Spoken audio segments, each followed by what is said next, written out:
आज आम आदमी पार्टी 2024 विधानसभा निर्वाचन प्रथम प्रार्थी तालिका में घोषणा करुँ। केंद्रीय नेतृत्व स्वीकृति पर ए तालिका बर्तमान प्रकाश पाँच। पदमपुर वाल्मीकि नायक, बरगढ़ आशीष शतपथी, अताबिरा जयकृष्ण छुरिया, भटली शाहरुख लोधिया, ब्रजराजनगर कुमुद रंजन प्रसाद, बणाई कुनी मुंडा, रेंगाड़ी सीताकांत रोहिदास, उदलारू राजकिशोर मारांडी, मोरडारू शंकरषण मिश्र, बड़चणारू विजय दास,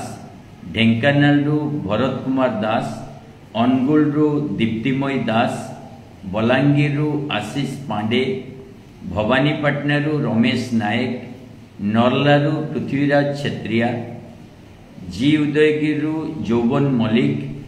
बौद्धरू स्मृति शाश्वती मिश्र, आठगढ़ देवी प्रसाद महापात्र, चौद्वार कटकरू विजयलक्ष्मी महापात्र, महांगारू शारदा प्रसाद दास, पाटकुरारू अशोक कुमार त्रिपाठी, महाकालपड़ारू वैभवमनु बेउरा, बालिकुदारसमारू वरदा प्रसन्न साहू, पुरीरू सत्यजित महांती, ब्रह्मगिरी अश्विनी कुमार सामंत सिंगार, भुवनेश्वर नॉर्थरू सोमनाथ राउत, दसपल्लारू अशोक नायक, भंजनगररू कविराज बेहेरा,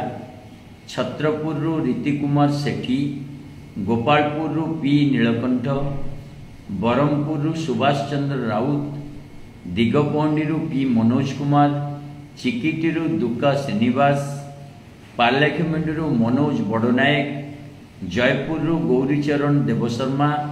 कोरापुटरू कारपुर हांताल, चित्रकोंडारू शरद चंद्र गुरुडा। आशा करुचु समस्ते